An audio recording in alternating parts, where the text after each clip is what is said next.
രാഷ്ട്രീയത്തിൽ വിചാരിച്ച പോലുള്ള കാര്യങ്ങളൊന്നും നടക്കില്ല. പൊളിറ്റിക്സ് എന്ന് പറയുന്നത് ആർട്ട് ഓഫ് പോസിബിലിറ്റിയാണ്, സാധ്യതയുടെ കലയാണ്. അപ്പോൾ വിചാരിച്ച പോലെ ഒന്നും കാര്യങ്ങൾ നടന്നോളം നിർബന്ധമില്ല.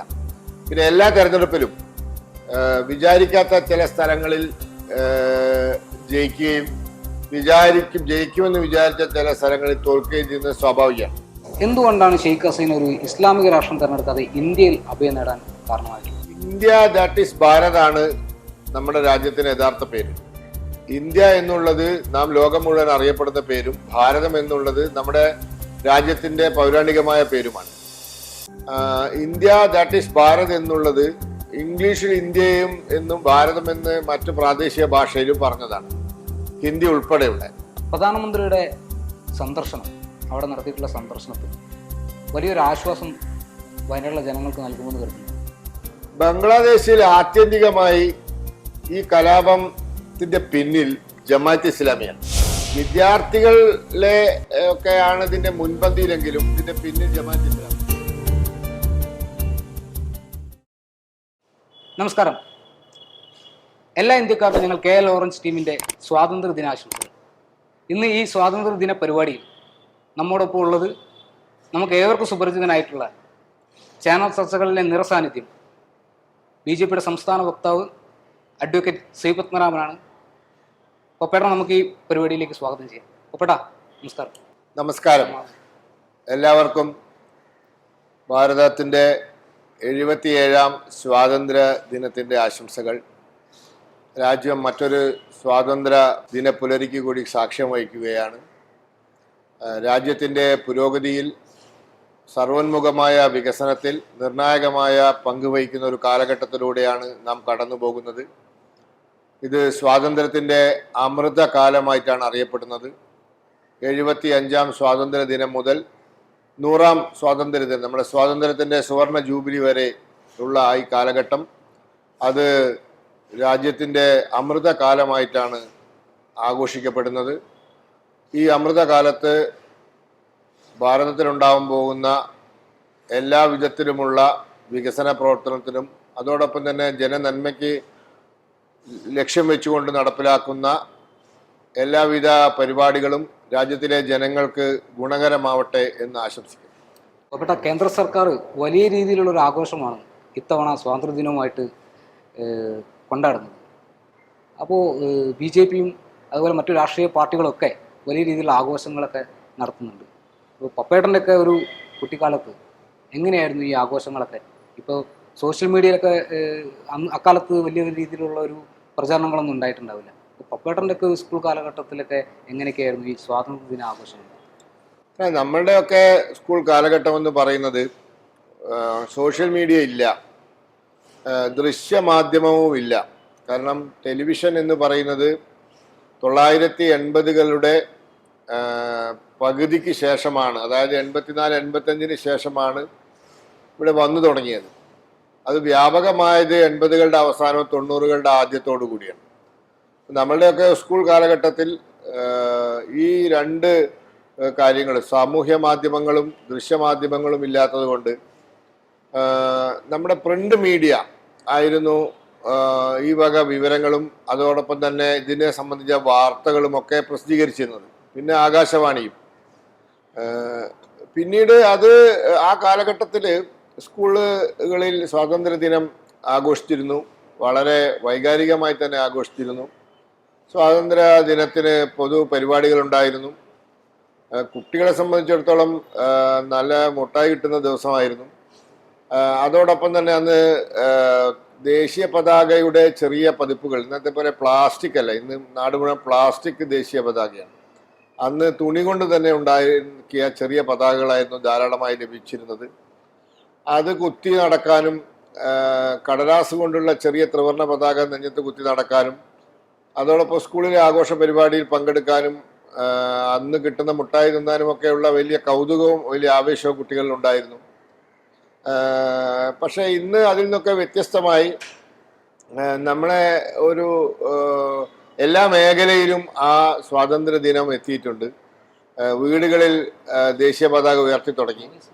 അന്ന് വീടുകളിൽ ദേശീയ പതാക ഉയർത്താൻ വലിയ എന്താ പറയുക സ്വാതന്ത്ര്യം ഉണ്ടായിരുന്നില്ല. പൊതുസ്ഥലങ്ങളിലായിരുന്നു ഉയർത്തിയിരുന്നത്. മാത്രമല്ല ദേശീയ പതാക എപ്പോഴും ഏത് സമയത്തും എവിടെയും ഉയർത്താൻ അനുവാദം ഉണ്ടായിരുന്നില്ല. റിപ്പബ്ലിക് ദിനത്തിനും സ്വാതന്ത്ര്യ ദിനത്തിനും മാത്രമേ ദേശീയ പതാക ഉയർത്താൻ പാടുണ്ടായിരുന്നുള്ളൂ. ഇന്നിപ്പോൾ എന്നും ഉയർത്താം. ദേശീയ പതാക ഇന്ന് രാജ്യത്തിലെ ജനങ്ങളുടെ ജീവിതത്തിന്റെ ഒരു ഭാഗമായിട്ടുണ്ട്. അപ്പൊ അതിൽ നിന്നൊക്കെ പഴയ കാലത്തൊക്കെ വ്യത്യസ്തമായി കുറച്ചുകൂടി ജനകീയമായിട്ടുണ്ട്. അതോടൊപ്പം കുറച്ചുകൂടി ആവേശത്തോടു കൂടിയാണ് ജനങ്ങൾ ഈ സ്വാതന്ത്ര്യ ദിനം ആഘോഷിക്കുന്നത്. അപ്പോൾ സ്വാതന്ത്ര്യം ലഭിച്ചു കഴിഞ്ഞിട്ട് 77 വർഷം പിന്നിടുകയാണ്. അപ്പോൾ ഇന്ത്യ എന്നുള്ള പേരിൽ നിന്നും പൂർണ്ണമായിട്ട് ഭാരത് എന്നുള്ള പേരിലേക്ക് ഒരു മാറ്റം കൊണ്ടുവരാൻ കേന്ദ്ര സർക്കാർ ശ്രമിക്കുന്നതായിട്ടുള്ളൊരു വിമർശനം ഈയിടെയായിട്ട് ഉണ്ടായിട്ടുണ്ട്. അതിന് എന്താണ് പറയാനുള്ളത് പറ്റും? ഇന്ത്യ ദാറ്റ് ഈസ് ഭാരതാണ് നമ്മുടെ രാജ്യത്തിന് യഥാർത്ഥ പേര്. ഇന്ത്യ എന്നുള്ളത് നാം ലോകം മുഴുവൻ അറിയപ്പെടുന്ന പേരും ഭാരതം എന്നുള്ളത് നമ്മുടെ രാജ്യത്തിൻ്റെ പൗരാണികമായ പേരുമാണ്. ഇന്ത്യ ദാറ്റ് ഈസ് ഭാരത് എന്നുള്ളത് ഇംഗ്ലീഷിൽ ഇന്ത്യയും എന്നും ഭാരതം എന്ന് മറ്റു പ്രാദേശിക ഭാഷയിലും പറഞ്ഞതാണ്, ഹിന്ദി ഉൾപ്പെടെയുള്ള. പക്ഷെ ഇന്നിപ്പോൾ നമ്മുടെ നാട്ടിലൊക്കെ തദ്ദേശീയമായ ഭാഷ ഉപയോഗിക്കണം എന്നുള്ളൊരു നിർബന്ധം വന്നിട്ടുണ്ട്. ഇപ്പൊ ഭരണഭാഷ മലയാളമാക്കണം എന്ന് പറയുന്നു. കർണാടകയിലൊക്കെ നമ്മുടെ കടകളുടെയും അതുപോലെ തന്നെ കച്ചവട സ്ഥാപനങ്ങളുടെയും ഒക്കെ ബോർഡുകൾ മുഴുവൻ കന്നഡയിലാക്കണം എന്ന് പറയുന്നു. പ്രാദേശികമായ ഭാഷാവൽക്കരണമുണ്ട്. അപ്പൊ അതുകൊണ്ട് തന്നെ ഇന്ത്യയിലെ ദേശീയ ഭാഷയായ ഹിന്ദിയിൽ ഭാരതം എന്നാണ് നമ്മുടെ നാട്ടിലെ പറയാം, മലയാളത്തെ പോലെ തന്നെ. അപ്പോൾ ആ പേരിന് കൂടുതൽ പ്രാധാന്യം കൊടുക്കുന്നത് സ്വാഭാവികമാണ്.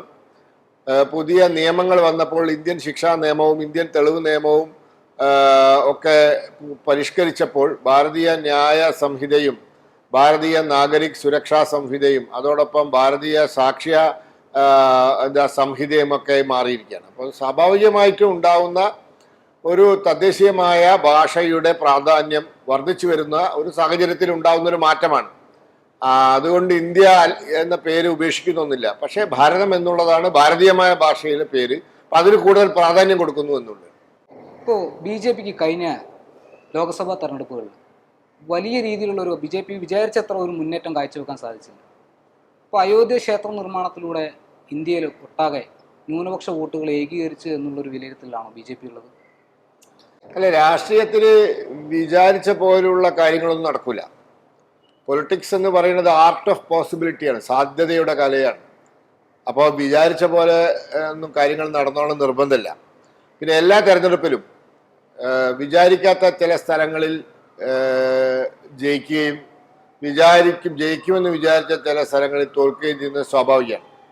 അത് ഈ തെരഞ്ഞെടുപ്പിൽ സംഭവിച്ചിട്ടുണ്ട്. പിന്നെ പ്രതിപക്ഷ ഐക്യം വളരെ കൂടുതലായിരുന്നു. 2019 2014 അപേക്ഷിച്ച് പ്രതിപക്ഷ ഐക്യം വളരെ ശക്തമായിരുന്നു. അപ്പം അങ്ങനത്തെ സാഹചര്യത്തിൽ വിചാരിച്ച എത്ര സീറ്റ് കിട്ടാത്തതിൽ വലിയ അത്ഭുതമൊന്നുമില്ല. പിന്നെ ന്യൂനപക്ഷ ഏകീകരണം എന്നൊന്നും കൃത്യമായിട്ട് നമുക്ക് പറയാൻ പറ്റില്ല. കാരണം ആളുകൾ പോളിംഗ് ബൂത്തിൻ്റെ അകത്ത് പോയിട്ട് വോട്ട് ചെയ്യുന്ന ആർക്കാന്ന് നമുക്ക് കണ്ടെത്താനുള്ള സംവിധാനമൊന്നും ഇല്ലല്ലോ, അത് ചെയ്യാനും പാടില്ലല്ലോ. ന്യൂനപക്ഷങ്ങൾക്ക് വളരെയധികം എണ്ണം ഉള്ള അലിഗർ പോലുള്ള മണ്ഡലങ്ങളിൽ BJP തന്നെയാണ് ജയിച്ചിട്ടുള്ളത്. ഉത്തർപ്രദേശിൽ ന്യൂനപക്ഷങ്ങൾ വളരെയധികം എണ്ണത്തിലുള്ള ഡൽഹിയിലെ ചാന്ദിനി ചൗക്കിലും BJP തന്നെയാണ് ജയിച്ചിട്ടുള്ളത്. അങ്ങനെയൊക്കെ എടുത്തു നോക്കുമ്പോൾ അത് അങ്ങനെ കൃത്യമായി പറയാൻ പറ്റാത്ത ഒരു കണക്കാണ്. എങ്കിലും ന്യൂനപക്ഷങ്ങളുടെ ഇടയിൽ വലിയ തോതിലുള്ള ഭയം സൃഷ്ടിക്കാൻ കോൺഗ്രസിനും സഖ്യകക്ഷികൾക്കും സാധിച്ചിട്ടുണ്ട്, പ്രതിപക്ഷത്തിന് മൊത്തം സാധിച്ചിട്ടുണ്ട്. അതിൻ്റെതായ പ്രതിഫലനം വോട്ടിൽ കണ്ടിട്ടുണ്ടാവും എന്ന് തന്നെയാണ് മനസ്സിലാക്കേണ്ടത്. ഈ ഇന്ത്യ മുന്നണി അത് ആരംഭിക്കുന്ന സമയത്ത് നിതീഷ് കുമാറൊക്കെ ഇന്ത്യ മുന്നണിയുടെ ഭാഗമായിരുന്നു. ഇപ്പോൾ NDAയുടെ ഭാഗമാണ്. അപ്പോൾ ഇന്ത്യ മുന്നണിയുടെ ഒരു ഭാവി എന്തായിരിക്കുമെന്നാണ് BJPയുടെ ഒരു വിലയിരുത്തൽ? ഇന്ത്യ മുന്നണി എന്ന് പറയുന്നത് തെരഞ്ഞെടുപ്പ് കാലഘട്ടങ്ങളിൽ ഓരോ കാലത്തും രൂപീകൃതമാവുന്ന ഒരു സംവിധാനമാണ്. പണ്ട് അതിന് പേര് ഐക്യമുന്നണി ഒക്കെ ആയിരുന്നു, UF യുണൈറ്റഡ് ഫ്രണ്ട് എന്നായിരുന്നു 90കളിൽ. പിന്നീട് യുണൈറ്റഡ് ഫ്രണ്ട് പോയി അത് ഈ കോൺഗ്രസേതര പ്രതിപക്ഷങ്ങളും കോൺഗ്രസും ഒരുമിച്ച് നിന്നാലേ BJPയെ പരാജയപ്പെടുത്താൻ പറ്റുള്ളൂ എന്നുള്ള വിശ്വാസത്തിൽ അത് UPA ആയി. UPA സംവിധാനം തെരഞ്ഞെടുപ്പിൽ വലിയ പരാജയം നേരിട്ടപ്പോൾ ആ പേര് ഉപയോഗിച്ചാൽ ഇനി ഗുണം ഉണ്ടാവില്ല. ആ പേരിനോട് ജനങ്ങൾക്ക് എന്തോ ഒരു വിശ്വാസക്കുറവുണ്ട് അല്ലെങ്കിൽ വിരോധമുണ്ട് എന്ന് മനസ്സിലാക്കിയിട്ട് പേര് മാറ്റിയതാണ്. അങ്ങനെയാണ് ഇന്ത്യ സഖ്യം ഉണ്ടാക്കിയത്. അത് അതിൻ്റെ ഒരു ഭാവി എന്ന് പറയുന്നത് എന്താണോ ഐക്യമുന്നണിക്ക് UF-ന് 90കളുടെ അവസാനം ഉണ്ടായ UF-ന് എന്താണോ സംഭവിച്ചത്, അതിനുശേഷം UPA-ക്ക് എന്താണോ സംഭവിച്ചത്, അതിൽ നിന്ന് വ്യത്യസ്തമായിട്ടൊന്നും സംഭവിക്കാൻ പോകുന്നില്ല. അത് ഈ തെരഞ്ഞെടുപ്പ് വരുമ്പോൾ ഉണ്ടാകുന്ന ഒരു പ്രതിഭാസമാണ്. തെരഞ്ഞെടുപ്പിന് ശേഷം അത് വീണ്ടും ദുർബലമാവും. അടുത്ത തെരഞ്ഞെടുപ്പിന് ഈ പേരിലോ അല്ലെങ്കിൽ മറ്റേതെങ്കിലും പേരിലോ ഒരുപക്ഷെ വീണ്ടും കുറെ ഏകീകരണം സംഭവിച്ചേക്കാം. ഒരു എലക്ഷൻ ഓറിയന്റഡ് ആയിട്ടുള്ള, എലക്ഷൻ ലക്ഷ്യമിട്ടുകൊണ്ടുള്ള ഒരു രാഷ്ട്രീയ അഭ്യാസം മാത്രമാണ്.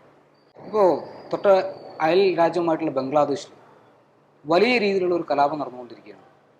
അവിടുത്തെ പ്രധാനമന്ത്രിക്ക് ഇന്ത്യ ഇന്ന് അഭയം നൽകിയിരിക്കുകയാണ്. എന്തുകൊണ്ടാണ് ഷെയ്ഖ് ഹസീന ഒരു ഇസ്ലാമിക രാഷ്ട്രം തിരഞ്ഞെടുക്കാതെ ഇന്ത്യയിൽ അഭയം നേടാൻ കാരണമായിട്ടുള്ളത്? അത് 2-3 കാരണങ്ങളായിരിക്കാം. ഒന്ന്, തൊട്ട അയൽ രാജ്യം ഇന്ത്യയാണ്. 2, ഒരു അന്താരാഷ്ട്ര തലത്തിലുണ്ടാവുന്ന പ്രശ്നങ്ങളെ അതിൻ്റെ ഗൗരവത്തിൽ കാണാനും സ്വന്തമായ അഭിപ്രായം പറയാനും അതിൽ സ്വന്തമായ രീതിയിൽ ഇടപെടാനും ഒക്കെ ഉള്ള ഒരു ആർജവമുള്ള രാജ്യമായി ഇന്ത്യ മാറിയിരിക്കുകയാണ്. കഴിഞ്ഞ ഒരു 10 വർഷത്തിന് ഉള്ളിൽ സംഭവിച്ചതാണ്. അതിന് ഏറ്റവും വലിയ ഉദാഹരണമാണ് ഉക്രൈനിൽ കണ്ടത്. റഷ്യ-ഉക്രൈൻ യുദ്ധം നടക്കുന്നു.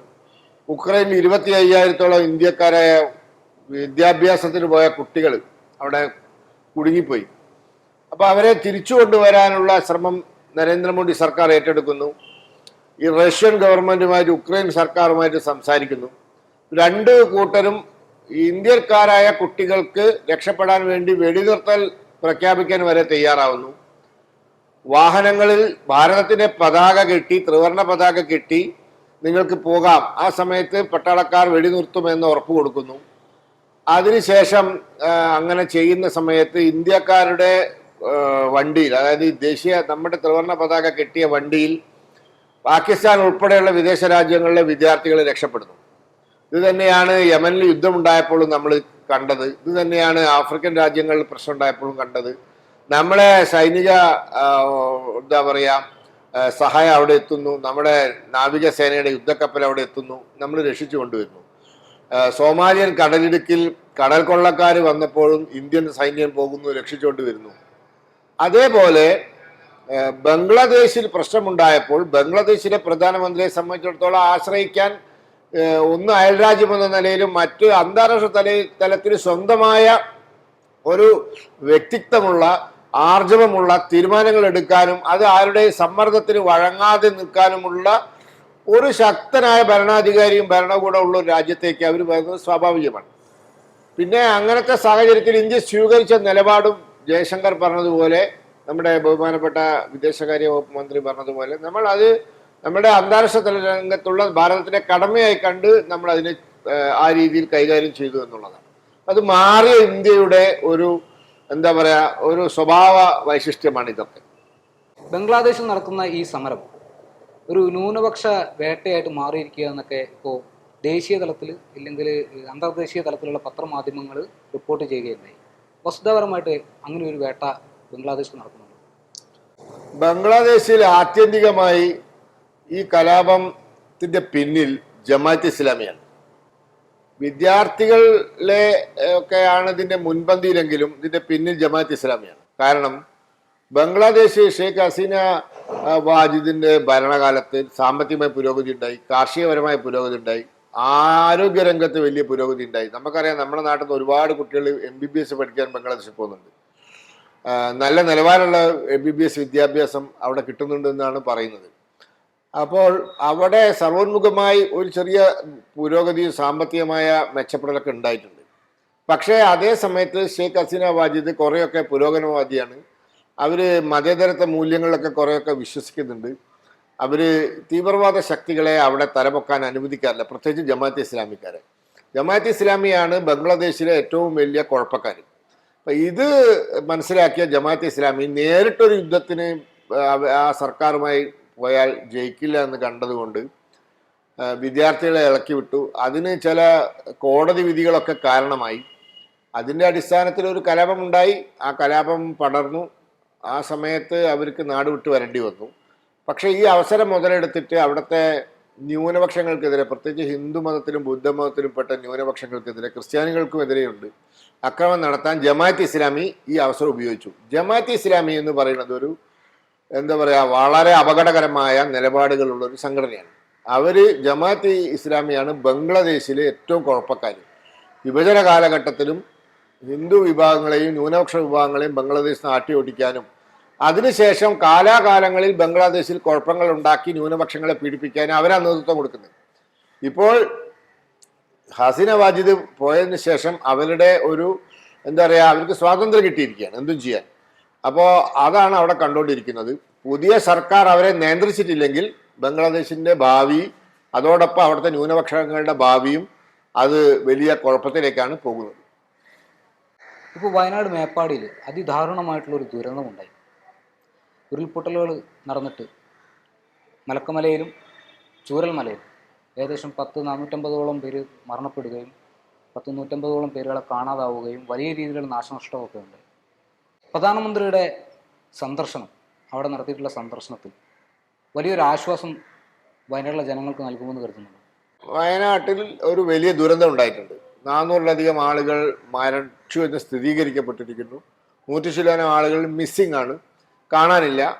അവരും മരണപ്പെട്ടിരിക്കാനാണ് സാധ്യത. ആ ഒരു സാഹചര്യത്തിൽ വലിയ നാശനഷ്ടം ഉണ്ടായിരിക്കുന്നു. 400ഓളം വീടുകൾ നഷ്ടപ്പെട്ടിരിക്കുന്നു, ജീവിതോപാധി നഷ്ടപ്പെട്ടിരിക്കുന്നു. അപ്പോൾ അത്രയും വലിയൊരു ദുരന്തം രാജ്യത്തുണ്ടായപ്പോൾ സ്വാഭാവികമായിട്ടും പ്രധാനമന്ത്രി, അതും നരേന്ദ്രമോദിജിയെ പോലത്തെ ഒരു പ്രധാനമന്ത്രി അവിടെ വരുന്നത് സ്വാഭാവികമാണ്. വന്നതിൻ്റെ മാറ്റം അവിടെ ഉണ്ട്. അവിടെ വിശ്വാസം വന്നിട്ടുണ്ട് ജനങ്ങളുടെ ഇടയിൽ. പണം ഒരു പ്രശ്നമല്ല, എല്ലാ രീതിയിലുമുള്ള പുനരധിവാസം ഉൾപ്പെടെയുള്ള കാര്യങ്ങളിൽ കേന്ദ്ര സർക്കാർ കൂടെ ഉണ്ടാവും. അതിന് എന്തും ചെയ്യാൻ കേന്ദ്രം തയ്യാറാണ് എന്നുള്ളത് അവിടുത്തെ ജനങ്ങൾക്ക് വിശ്വാസം വരുന്ന രീതിയിൽ അവരെ ബോധ്യപ്പെടുത്തി മനസ്സിലാക്കിയെടുക്കാൻ പ്രധാനമന്ത്രിക്ക് സാധിച്ചിട്ടുണ്ട്. ഇനിയിപ്പോൾ ഭാവിയിൽ വരുന്ന ദിവസങ്ങളിൽ എന്തൊക്കെയാണ് അവിടെ എടുക്കാൻ പോകുന്ന നടപടി എന്ന് നോക്കിക്കാണേണ്ടതാണ്. അമിത്ഷാ രാജ്യസഭയിൽ പറഞ്ഞിട്ടുള്ളത് കേരളത്തിലെ എല്ലാ വിധത്തിലുള്ള മുന്നറിയിപ്പുകളും, ഈ പ്രളയം, അതുപോലെ ഉരുൾപൊട്ടലുകൾ, മണ്ണിടിച്ചിൽ ഇവയൊക്കെ ഉണ്ടാകുമെന്നുള്ള എല്ലാ മുന്നറിയിപ്പുകളും കേരളത്തിന് നൽകിയിട്ടുണ്ടെന്ന്. സംസ്ഥാന സർക്കാർ ഇതൊരു പ്രാധാന്യത്തോടു കൂടി കണ്ടിരുന്നുവെങ്കിൽ ഈ ദുരന്തം ഒഴിവാക്കാമായിരുന്നില്ലേ? അല്ല, അമിത്ഷാജി പറഞ്ഞത് ഇത്രയാണ്. 23-ാം തീയതി കൊടുത്തത് വലിയ മഴ, ശക്തമായ മഴ ഉണ്ടാവുമെന്നുള്ള മുന്നറിയിപ്പാണ്. 24-ാം തീയതിയും ശക്തമായ മഴയുണ്ടാവുന്ന മുന്നറിയിപ്പ് കൊടുത്തിട്ടുണ്ട്. 25-ാം തീയതിയും ശക്തമായ മഴയുണ്ടാവുന്നതിന് മുന്നറിയിപ്പ് കൊടുത്തിട്ടുണ്ട്. 26-ാം തീയതി ഉരുൾപൊട്ടൽ ഉണ്ടാവാനുള്ള സാധ്യതയുണ്ട്, മഴയും ഉണ്ടാകും എന്ന മുന്നറിയിപ്പും കൊടുത്തിട്ടുണ്ട്. അപ്പോൾ ഇത്രയും മുന്നറിയിപ്പുകൾ കേന്ദ്രം കൊടുത്തിട്ടുണ്ട്. പിന്നെ അത് ഓരോ സ്ഥലത്തിൻ്റെയും പ്രാധാന്യം കണക്കിലാക്കി നടപടി എടുക്കേണ്ടത് സംസ്ഥാന സർക്കാരും ജില്ലാ ഭരണകൂടങ്ങളുമാണ്. ഇതിലൊക്കെ ഉപരിയായിട്ട് മാധവ് ഗാഡ്ഗിൽ റിപ്പോർട്ടുണ്ട്, കസ്തൂരി രംഗൻ റിപ്പോർട്ടുണ്ട്. കേരളത്തിലെ 131 വില്ലേജുകൾ പരിസ്ഥിതി ലോല മേഖല 12 ജില്ലകളിലായി. അതിൽപ്പെട്ട സ്ഥലമാണിത്. ഇപ്പോൾ ഉരുൾപൊട്ടലുണ്ടായ സ്ഥലം കസ്തൂരി രംഗൻ റിപ്പോർട്ട് പ്രകാരം 12 ജില്ലകളിലെ 131 വില്ലേജുകളിൽ പെട്ട ഒന്നാണ്. നേരത്തെ തന്നെ അവിടെ ഉരുൾപൊട്ടിൻ്റെ ചരിത്രമുണ്ട്. 984 മുണ്ടക്കൈ മലയിൽ ഉരുൾപൊട്ടി 14 പേര് മരിച്ചതാണ്. അന്നും 2 പേരുടെ മൃതശരീരം നിലമ്പൂർ കാട്ടിൽ നിന്നാണ് അല്ലെങ്കിൽ പുഴയിൽ നിന്നാണ് കിട്ടിയത്. പലരുടെയും മൃതശരീരം അന്നും കിട്ടിയിട്ടില്ല. അപ്പോൾ അങ്ങനത്തെ ഒരു സാഹചര്യമുണ്ട്. പുത്തുമലയിൽ 2-3 വർഷം മുന്നേ ഉരുൾപൊട്ടിയിട്ടുണ്ട്. പുത്തുമല എന്ന് പറയുന്നത് ഇവിടുന്ന് നോക്കിയാൽ കാണുന്ന ദൂരത്താണ്. അപ്പോൾ അങ്ങനത്തെ ഒരു സാഹചര്യത്തിൽ ജില്ലാ ഭരണകൂടത്തിൻ്റെ ഭാഗത്തുനിന്ന് കുറച്ചും കൂടി ജാഗ്രത ഉണ്ടാവേണ്ടിയിരുന്നു. പല ദൃശ്യമാധ്യമങ്ങളും ഈ ഉരുൾപൊട്ടൽ ഉണ്ടാവുന്നതിൻ്റെ തലേന്ന് വൈകുന്നേരവും പകലുമൊക്കെ അവിടെ പോയി നാട്ടുകാർ തന്നെ ഇവിടെ ഉരുൾപൊട്ടാൻ സാധ്യതയുണ്ട് എന്ന് പറയുന്ന വീഡിയോകൾ വരെ പ്രസിദ്ധീകരിച്ചു കഴിഞ്ഞു. അപ്പോൾ പിന്നെ നാട്ടുകാർക്കും ഭയമുണ്ടായിരുന്നു എന്നുള്ള കാര്യത്തിൽ യാതൊരു തർക്കവുമില്ല. പലരും മാറി താമസിച്ചിട്ടുണ്ട്. അപ്പോൾ കുറച്ചുകൂടി ജാഗ്രത വേണ്ടിയിരുന്നു എന്നാണ് നാം മനസ്സിലാക്കേണ്ടത്. കേരളത്തിൽ ഈ മാധവ് ഗാഡ്ഗിൽ കമ്മിറ്റിയുടെ റിപ്പോർട്ട് നടപ്പിലാക്കാൻ എന്താ സംസ്ഥാന സർക്കാരിൻ്റെ തടസ്സമായിട്ടുള്ളത്? അത് പൂർണ്ണമായിട്ടും നടപ്പിലാക്കാൻ ഒരു തടസ്സം നേരിടുന്ന പോലെയാണ്. അല്ല, അത് മാധവ ഗാഡ്ഗിൽ റിപ്പോർട്ടിന് ശേഷമാണ് കസ്തൂരി രംഗൻ കമ്മിറ്റി ഉണ്ടായതും കസ്തൂരി രംഗൻ കമ്മിറ്റി രൂപീകരിച്ച് റിപ്പോർട്ട് കൊടുത്തതും. അത് പ്രകാരം ഞാൻ നേരത്തെ പറഞ്ഞതുപോലെ 131 വില്ലേജുകൾ 12 ജില്ലകളിലായി പരിസ്ഥിതി ലോല മേഖല ESA, എൻവയോൺമെന്റലി ഏരിയ എന്ന് പറയുന്ന ഒരു ഗണത്തിൽപ്പെടുത്തിയിട്ട് അത് പ്രസിദ്ധീകരിച്ചിട്ടുണ്ട്. ആ പ്രദേശങ്ങളിൽ കസ്തൂരിരംഗൻ റിപ്പോർട്ട് പറഞ്ഞിട്ടുള്ളത് അവിടങ്ങളിൽ 20,000 സ്ക്വയർ ഫീറ്റിന് മേലെയുള്ള നിർമ്മാണ പ്രവർത്തനങ്ങൾ നടത്താൻ പാടില്ല, മൾട്ടി സ്റ്റോറീഡ് ബിൽഡിങ്ങുകൾ, ബഹുനില കെട്ടിടങ്ങൾ ഒഴിവാക്കണം, ഖനനം തീരെ പാടില്ല, ഇങ്ങനെ ഒരുപാട് നിയന്ത്രണങ്ങൾ അവിടെയൊക്കെ ഏർപ്പെടുത്തണമെന്ന് പറഞ്ഞിട്ടുണ്ട്. ഇതനുസരിച്ചിട്ടുള്ള വിജ്ഞാപനങ്ങൾ കേന്ദ്ര സർക്കാർ 2014 മുതൽ പുറത്തിറക്കുന്നുണ്ട്. പക്ഷെ സംസ്ഥാനങ്ങളുടെ ഭാഗത്തു നിന്നും ഒരു എന്താ പറയാ ഒരു ഒത്തുതീർപ്പ് അല്ലെങ്കിൽ ഐകകണ്ഠമായ അഭിപ്രായം വരാത്തത് കൊണ്ടും സംസ്ഥാനങ്ങൾ തടസ്സവാദങ്ങൾ ഉന്നയിച്ചുകൊണ്ടും ഇതിങ്ങനെ നീണ്ടുപോവുക. അന്തിമ വിജ്ഞാപനം എപ്പോഴും വന്നിട്ടില്ല. അന്തിമ വിജ്ഞാപനം വന്നാൽ ഈ പ്രദേശങ്ങളിലൊക്കെ ഖനനം നിൽക്കും, 20,000 സ്ക്വയർ ഫീറ്റിൽ മേലെ ബിൽഡിംഗ് നിർമ്മിക്കുന്നത് അവസാനിക്കും, ബഹുനില കെട്ടിടങ്ങൾ നിർമ്മിക്കുന്നത് അവസാനിക്കും, പിന്നെ വേറെ ചില രീതിയിലുള്ള കൃഷി സമ്പ്രദായങ്ങൾ, അതായത് മണ്ണിന് ഇളക്കം തട്ടുന്ന രീതിയിലെ കൃഷി സമ്പ്രദായങ്ങൾ അവസാനിക്കും. ഇങ്ങനെ കുറേ കാര്യങ്ങളുണ്ട്. ഇപ്പോൾ ഈ ഉരുളുപൊട്ടലുണ്ടായി 2-3 ദിവസം കഴിഞ്ഞപ്പോൾ വീണ്ടും കേന്ദ്രം വിജ്ഞാപനം ഇറക്കിയിരിക്കുക. അത് 10 വർഷമായി തുടരുകയാണ്. ഇത്തവണയെങ്കിലും സംസ്ഥാനങ്ങൾ ഈ കാര്യത്തിന്റെ ഗൗരവം കണക്കിലെടുത്ത് ഒരു ഒത്തുതീർപ്പിലെത്തിയാൽ, ഐകകണ്ഠമായ ഒരു അഭിപ്രായത്തിലെത്തിയാൽ അന്തിമ വിജ്ഞാപനം പുറത്തിറക്കാം. അങ്ങനെ അവിടെ കസ്തൂരിരംഗൻ റിപ്പോർട്ടിൽ പറഞ്ഞിട്ടുള്ള പല നിയന്ത്രണങ്ങളും ഏർപ്പെടുത്താൻ സാധിക്കും. പക്ഷെ ദൗർഭാഗ്യവശാൽ അത് നടന്നിട്ടില്ല. അതിന് പിന്നിൽ പല കാരണങ്ങളുണ്ട്. അത് ലോക്സഭയിൽ തേജസ്വി സൂര്യ, ബാംഗ്ലൂർ സൗത്ത് MP പറഞ്ഞിട്ടുണ്ട്. സംസ്ഥാന സർക്കാർ തന്നെ നിയമസഭയിൽ പറഞ്ഞിട്ടുണ്ട് ഇന്നെന്ന കാരണങ്ങൾ കൊണ്ട് സാധിക്കുന്നില്ല എന്ന്. അപ്പൊ ആ കാരണങ്ങളൊക്കെ മറികടക്കാൻ സാധിച്ചാൽ മാത്രമേ അന്തിമ വിജ്ഞാപനം വരുള്ളൂ. അന്തിമ വിജ്ഞാപനം വന്നാൽ പശ്ചിമഘട്ടത്തിലെ 131 വില്ലേജുകളിൽ വലിയ നിയന്ത്രണങ്ങൾ വരും. അത് ഭാവിയിൽ ഇത്തരത്തിലുള്ള സംഭവങ്ങൾ ഉണ്ടാവാതിരിക്കാൻ സഹായിക്കും. മുഖ്യമന്ത്രിയുടെ ദുരിതാശ്വാസ നിധിയിലേക്ക് ഒരുപാട് പേര് പണം നൽകാതെ സ്വന്തമായിട്ട് വയനാടിന് വാഗ്ദാനങ്ങൾ നൽകിയിരിക്കുക. ഇതെന്ത് മെസ്സേജാണ് നൽകുന്നത്? കേരളത്തിലെ ജനങ്ങൾ മുഖ്യമന്ത്രിയിലുള്ള വിശ്വാസം നഷ്ടപ്പെട്ടു. അല്ല, അങ്ങനെ സംഭവിച്ചിട്ടുണ്ടെങ്കിൽ അതിന് ഉത്തരവാദി നേരത്തെ, അതായത് പ്രളയ കാലഘട്ടത്തിന് ശേഷം, 18 പ്രളയ കാലഘട്ടത്തിന് ശേഷം മുഖ്യമന്ത്രിയുടെ ദുരിതാശ്വാസ നിധിയുമായി ബന്ധപ്പെട്ട വിവാദങ്ങളാണ്. കേസുകളുണ്ട് അതിൽ തിരിമറി നടത്തിയതിൻ്റെ പേരിൽ. പിന്നെ അത് സർക്കാർ തന്നെ ദുരിതാശ്വാസമല്ലാത്ത ആവശ്യങ്ങൾക്ക് പരസ്യമായി ചെലവഴിച്ച 2 സംഭവങ്ങളുണ്ട്. ഞാനത് ആവർത്തിക്കുന്നില്ല. 2 പേരുടെ കുടുംബങ്ങളെ സഹായിക്കാൻ ആ പൈസ എടുത്ത് കൊടുത്ത സംഭവങ്ങളുണ്ട്. അതിൻ്റെ പേരിൽ ലോകായുക്തയിൽ കേസുണ്ട്. അതിപ്പോൾ ഹൈക്കോടതിയിലാണ്. ഇങ്ങനെ വിവാദങ്ങൾ ഉണ്ടായിട്ടുണ്ട്. അപ്പോൾ ആളുകൾ അതിനെ വിമർശിച്ചാൽ അവരെ കുറ്റം പറയാൻ പറ്റില്ല. അപ്പോൾ അവർ ആരെങ്കിലും മറ്റു സാമൂഹ്യ സംഘടന, സന്നദ്ധ സംഘടനകളെയോ അല്ലെങ്കിൽ നേരിട്ട് വ്യക്തിപരമായോ ഈ ആൾക്കാർക്ക് സഹായം എത്തിക്കാൻ വേണ്ടി പോയാൽ അവരെയും കുറ്റം പറയാൻ പറ്റില്ല. അപ്പം അത് നേരത്തെ ഉണ്ടായ വിവാദങ്ങളുടെ പശ്ചാത്തലം ഉണ്ടാവുന്ന പ്രവൃത്തിയാണ്. അപ്പം അത് സംഭവിക്കാതിരിക്കണമായിരുന്നു. ഈ ദുരിതാശ്വാസ ഫണ്ടുമായി ബന്ധപ്പെട്ടൊരു വിവാദം നേരത്തെ ഉണ്ടാവരുതായിരുന്നു. ഉണ്ടാക്കിയത് കൊണ്ടാണ് ഇങ്ങനെ സംഭവിച്ചത്. ഇനിയിപ്പോൾ ആ തരത്തിൽ നടപടിയെടുക്കുന്ന ആൾക്കാരെ കുറ്റം പറഞ്ഞിട്ട് കാര്യമില്ല. ഇപ്പോൾ മേപ്പാടിയിലെ സന്ദർശന വേളയിൽ മോഹൻലാൽ സൈനിക വേഷത്തിലെത്തിയതിനെതിരെ വലിയ രീതിയിലുള്ള വിമർശനം ഒരുപറ്റ ആളുകളും ഉന്നയിക്കുകയുണ്ടായി. അതിനെ പപ്പേട്ടൻ എങ്ങനെ നോക്കിക്കാണും? ഇത്തരത്തിലുള്ള വിമർശനങ്ങൾ പാടുണ്ടോ?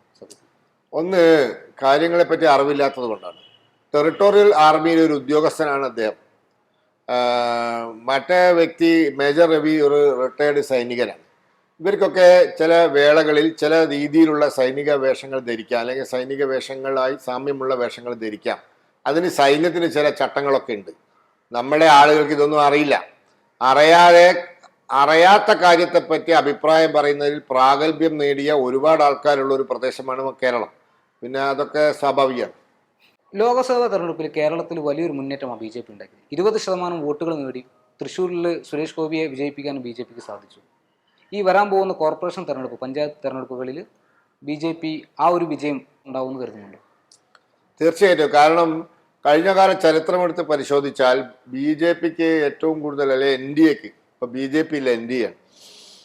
NDA മുന്നണിക്ക് ഏറ്റവും കൂടുതൽ വോട്ട് കിട്ടുന്ന തെരഞ്ഞെടുപ്പുകൾ ലോക്സഭാ തെരഞ്ഞെടുപ്പും തദ്ദേശ സ്വയംഭരണ സ്ഥാപന തെരഞ്ഞെടുപ്പുമാണ്.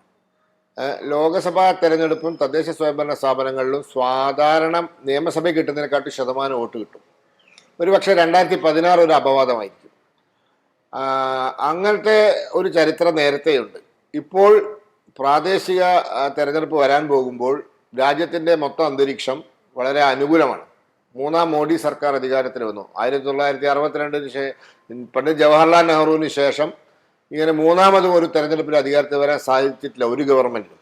നെഹ്റുവിന്റെ കാലഘട്ടം എന്ന് പറഞ്ഞാൽ പ്രതിപക്ഷം ദുർബലമായ കാലഘട്ടമാണ്. ഇന്ന് പ്രതിപക്ഷം അതിശക്തമായ ഒരു കാലഘട്ടമാണ്. എന്നിട്ട് മൂന്നാം മോഡി സർക്കാർ അധികാരത്തിൽ വന്നു. കേരളത്തിൽ 20% വോട്ട് കിട്ടി, ഒരു ലോക്സഭാ സീറ്റ് കിട്ടി, അതും കൺവിൻസിങ് മെജോറിറ്റി, അതായത് 74,000 വോട്ടിന്റെ ഭൂരിപക്ഷം.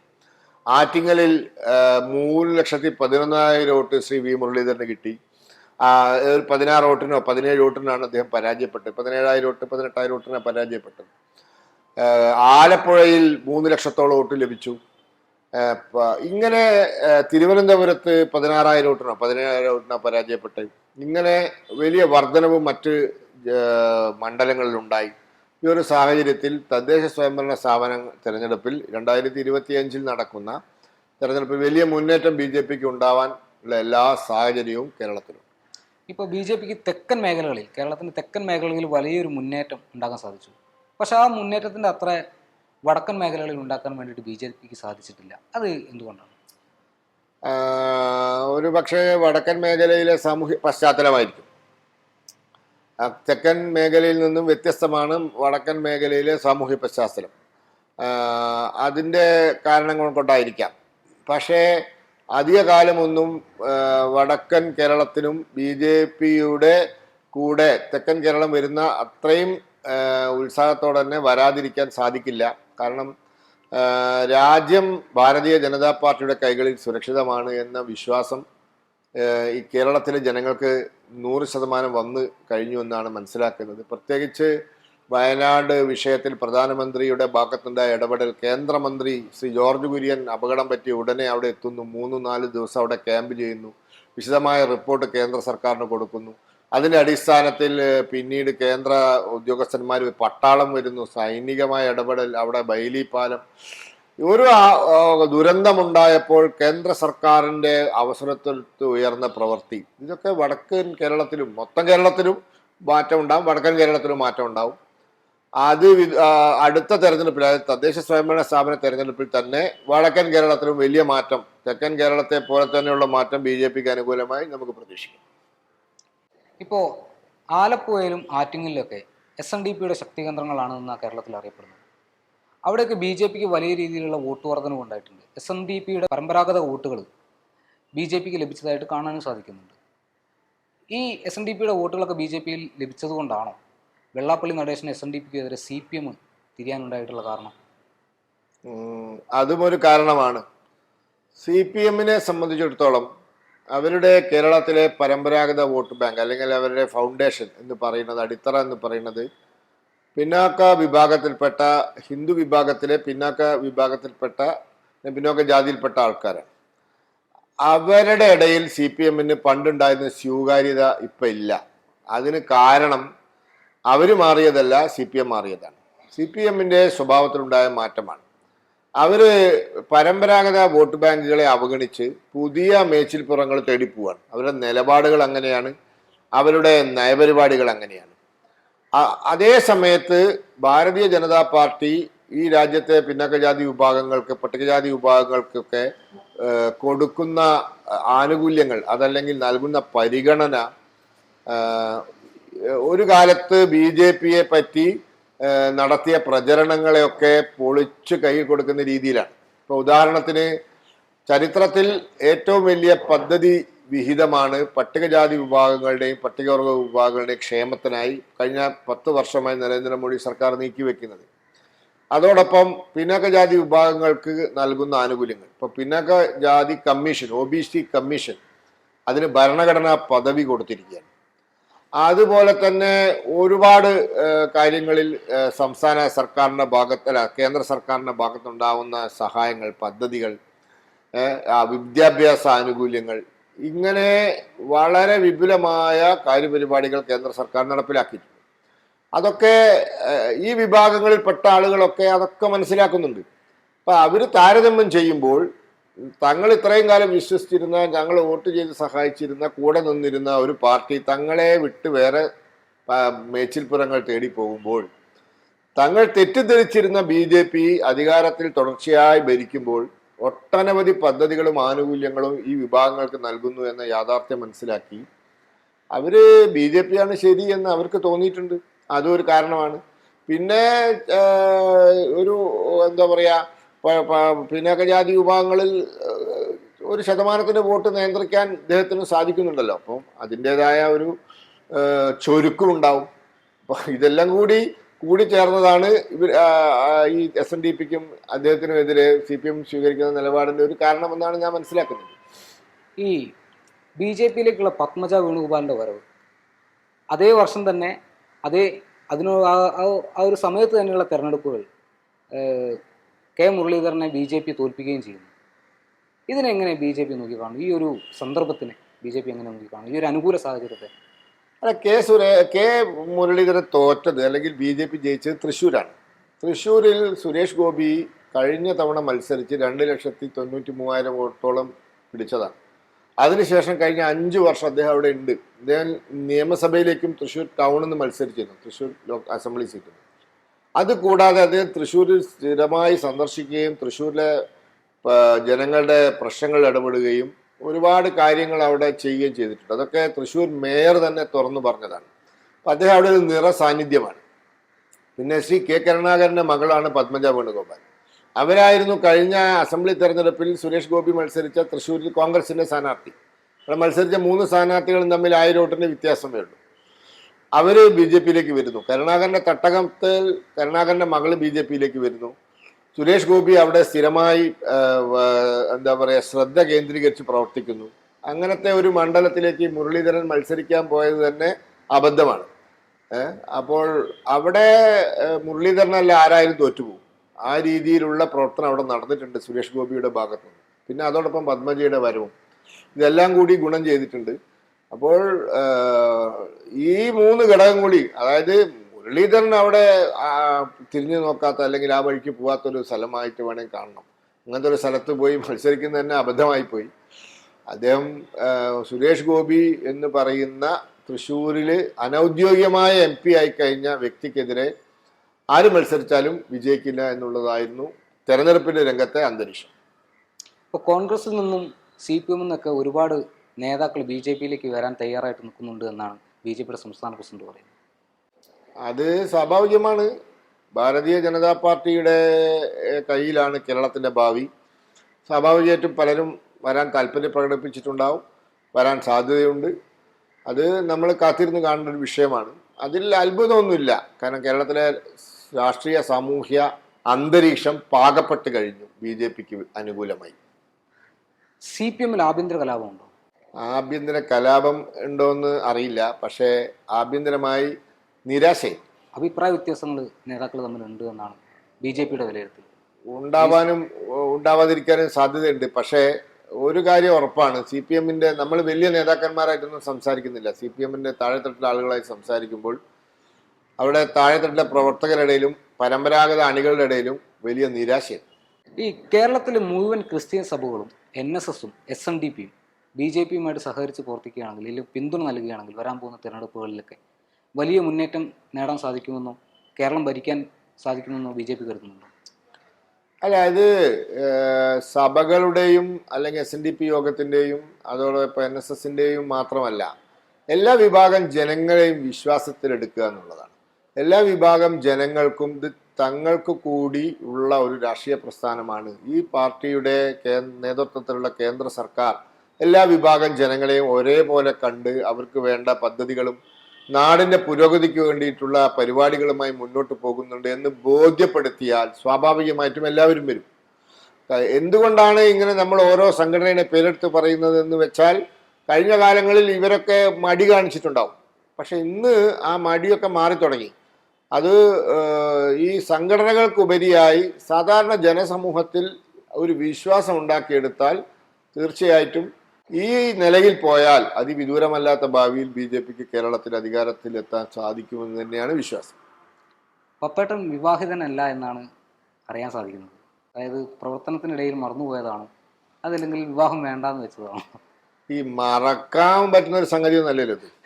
നടന്നില്ല, അതിന്റെ കാരണങ്ങൾ ഒക്കെ പലതും ആവാം, പക്ഷെ നടന്നില്ല എന്നുള്ളതാണ് യാഥാർത്ഥ്യം. പപ്പേട്ട കൂടുതൽ വിവരങ്ങളിലേക്ക് എത്തട്ടെ. കേരള രാഷ്ട്രീയത്തിൽ നിറസാന്നിധ്യമായിക്കൊണ്ട് ജനപ്രതിനിധികളൊക്കെ ആയിക്കൊണ്ട് ഈ കേരളത്തിലെ ജനങ്ങളെ ഭരിക്കാൻ സാധിക്കട്ടെ എന്ന് മാത്രം ആശംസിച്ചുകൊണ്ട് നിൽക്കുന്നു. നമസ്കാരം, സന്തോഷം.